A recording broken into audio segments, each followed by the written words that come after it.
no recollection. You see everything in black and white. Not black and white, right and wrong. If I could have... The gloves come off. You're going with me. I did not sign up for this. This is somebody's bullshit political agenda. Watch your back, Jack.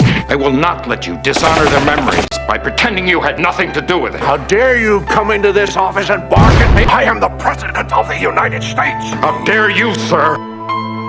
Clear and Present Danger primarily, but not exclusively, deals with the two themes of power and justice. Members of government represent the unchecked enormous power and possible destruction that they can wield. The theme of justice is in the form and character of Jack Ryan. He's a CIA analyst and soon to be acting deputy director of intelligence for the CIA. He is dubbed a Boy Scout by his main nemesis, Ritter, in the motion picture. Ryan's Boy Scout-like tendencies and behavior will determine how he handles the injustice that he encounters. Ryan's qualities of, quote, loyalty and cleanliness, unquote, are at odds with the government's secret operation Reciprocity. Ryan is clearly out of his element for the first bits of this motion picture, as he assumes the position from his boss, Admiral James Greer. Greer falls ill with terminal pancreatic cancer, and he wants Jack to be his sight in government, as he'll be absent from the government end for a lot of this story. I'm not dead yet. I am in the hospital, which means that I'm not in my office. I need you there. We're in my office doing my job. One of the president's friends, named Hardin, worked for the Colombian cartel drug leader named Ernesto Escobedo. Hardin laundered money for the man, stole some of that money, and was killed for it by Escobedo. The money Hardin stole went into offshore accounts that are later found by Jack Ryan and the CIA. The money was supposed to go to Escobedo's coffee brand Lindo, which was where his laundered money went. This upsets President Bennett, as he promised to the American people he would do something about the flow of drugs coming into this country. Jeff Bond's words on President Bennett's response were perfectly said here. Quote, Bennett insists that the Colombian drug trade represents a clear and present danger to American interests and implicitly authorizes his minions, National Security Advisor James Copter, and CIA Deputy Director Robert Ritter to undertake covert operations against the cartels, unquote. Escobedo's intel on America is provided by a man named Felix Cortez. Cortez's knowledge stems from corrupt Washington, D.C. officials that he either bribes or uses. Copter and Ritter leave Jack Ryan out of the Reciprocity information and operation because of his reputation. Ryan, I can't believe it. You're a team player, is that what you're saying? A team player. He's a Boy Scout. He's in loyalty, cleanliness, not time. So leave him out of it. Copter receives authorization from the president, while Ritter finds CIA operative Clark to command and deploy American troops to sabotage the Colombian cartels. Clark selects 12 men, among them are Chavez and Captain Ramirez. The government, in this case Copter and Ritter, need funding to deploy the troops, so they send Jack Ryan before the Senate to get the funds they need. The finding clearly states that our assistance is limited to supply and advice only, Senator. This scene is a representation of government deception, as both the senators and Jack Ryan are uninformed on what the funds are really going towards. Even in this film, not all people in government are bad, but it is the worst of government represented here and what they can do. The American troops are deployed into Colombia at this point. They begin by blowing up planes and destroying the manufacturing of cocaine. Fire in the hole! Let's go, move out, go!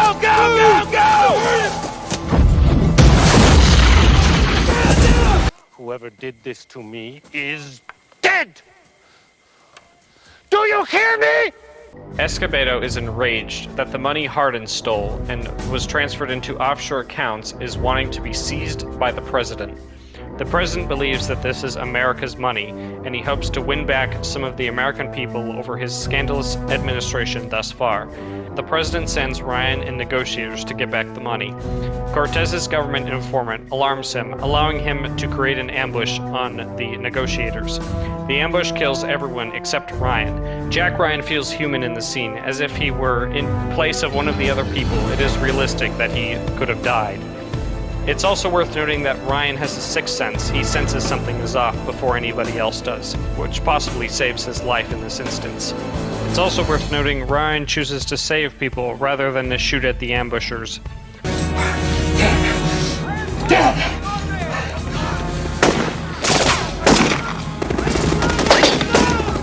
All of this makes Cortez realize an opportunity to claim power and dethrone a destabilized Escobedo.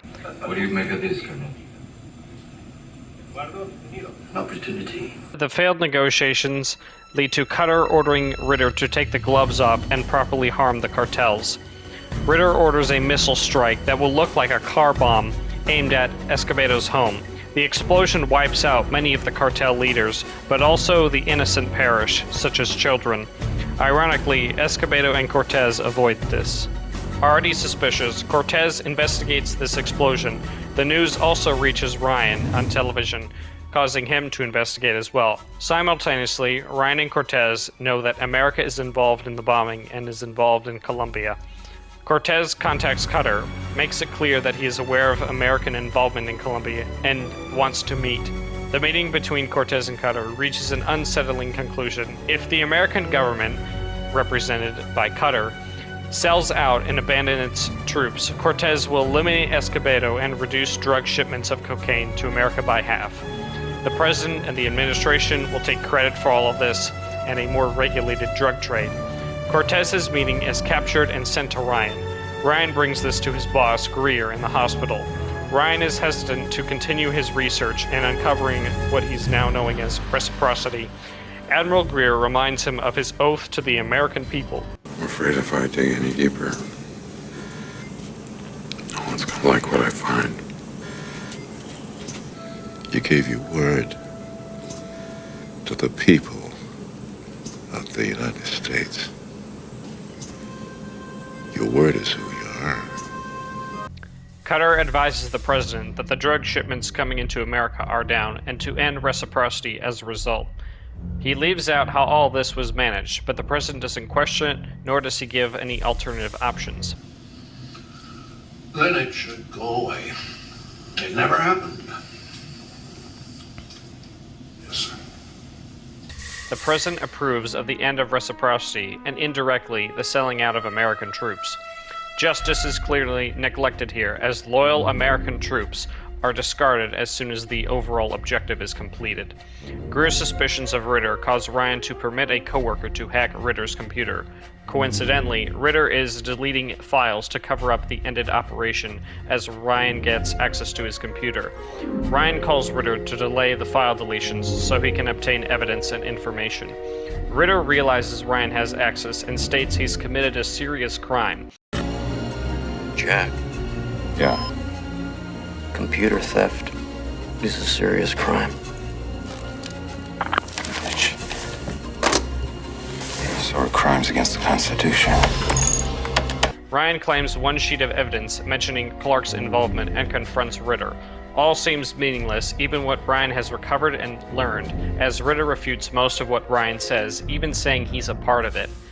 Why was I kept out of it? You weren't kept out of it. You're neck deep in it. You went before Congress and you got the money for it. You went before Congress and you lied to I never lied to Congress. You lied You know I didn't lie to said Congress. advised. Give me that told shit. them no troops. There are troops, Jack. I didn't know that. You know I didn't know that. Believing he has total immunity from his jail-free card, Ritter doesn't rip up the paper Ryan has.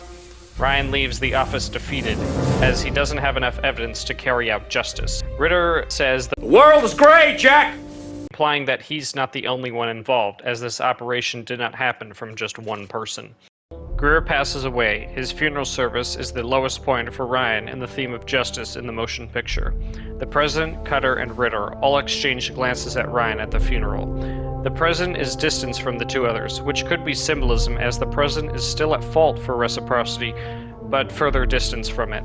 The American troops are captured or killed, but one's call for help alerts Ryan that a rescue is needed.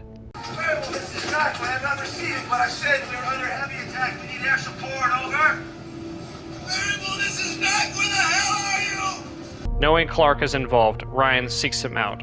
Copter and Ritter deceive Clark that it's Ryan behind the communication and shutdown of the operation. Shut down. Just give me some air and my men are out of there. Clark, maybe you're not hearing me. There is no air. There is nothing. We are shut down. I'm on a plane. I'm gonna kill him. You don't have to get on a plane. He's coming to you. Arriving on American Airlines, 1950 hours, no security. Assuring you that once Ryan's gone, we're back online. You understand?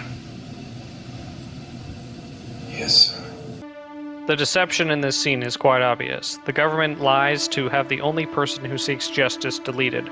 Clark captures Ryan, but does not kill him as instructed. Instead, he calls Ritter to get the communications back up and lies about Ryan's death. Ritter just hangs up the phone. Clark realizes he's been lied to, and Ryan explains he's here to help rescue the American soldiers. Ryan uses his power to buy a helicopter while Clark gets a pilot he knows for the rescue operation. Ryan and Clark fly to where the troops' communication was last detected. They discover Chavez has escaped capture and demands an explanation from Clark on why they were abandoned. You left us out to try! You son of a... Easy, Sal! Easy! Yeah! Not his fault! Whose fault is it? My fault. Ryan concludes in order to get the troops back, he'll need to negotiate with Escobedo. Escobedo knows. What are you gonna do? Knock on his door? An exchange is proposed between the two parties. The Americans will get their troops back, as Escobedo will get Cortez as he has sold him out to America. What are you offering? A trade. Felix Cortez has sold you out. His next move is to murder you, your family, and to take over the cartel. Escobedo confronts Cortez about his betrayal, and Cortez has him killed. Ryan is saved by Chavez's sniper shots that cause Cortez to flee. Chavez and Clark save the prisoners while Ryan distracts Cortez. Ryan is nearly abandoned, but Clark makes sure that the pilot waits for Ryan. Cortez is shot down and they all escape by copter. Ryan returns to DC to confront the president about his findings. The president implies that the two are in a similar situation as they both were kept in the dark. However, the president wishes that they both must lie to complete the cover-up. Ryan's upset demeanor and commitment to justice refuse to allow the president to escape any blame. I never ordered any... Don't even think about playing that game with me. I will not let you dishonor their memories by pretending you had nothing to do with it. How dare you come in here and lecture me? How dare you, sir? Ryan intends to fulfill his oath and inform on his findings to the Senate Oversight Committee. The president is unable to steer Ryan out of this. Ryan calmly dismisses the president's advances and later Cutter's advances. The motion picture climaxes with Jack Ryan testifying to Congress. Jack Ryan represents the honor of remaining true to your word and justice. He feels like a proper analyst and standout hero. He fights for justice with his words, knowledge, and dedication to the law, while only using force when absolutely necessary. Over the course of the film, he fires no shot. This is even pointed out by Harrison Ford in an interview. Stand, fight. No shooting. I didn't shoot anybody. You didn't shoot. That's right. No gun in this thing. That's right. He holds himself and his peers to high standards. Initially, he is out of his place, naive but filled with good intentions, like a Boy Scout. Through navigation, Ryan gains stability with Admiral Greer's position while remaining true to himself and his beliefs.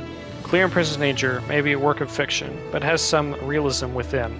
Ryan's largely on his own, or at least it may feel that way, but he still remains true to his oath to America, a true patriot. I'm sorry, Mr. President. I don't dance.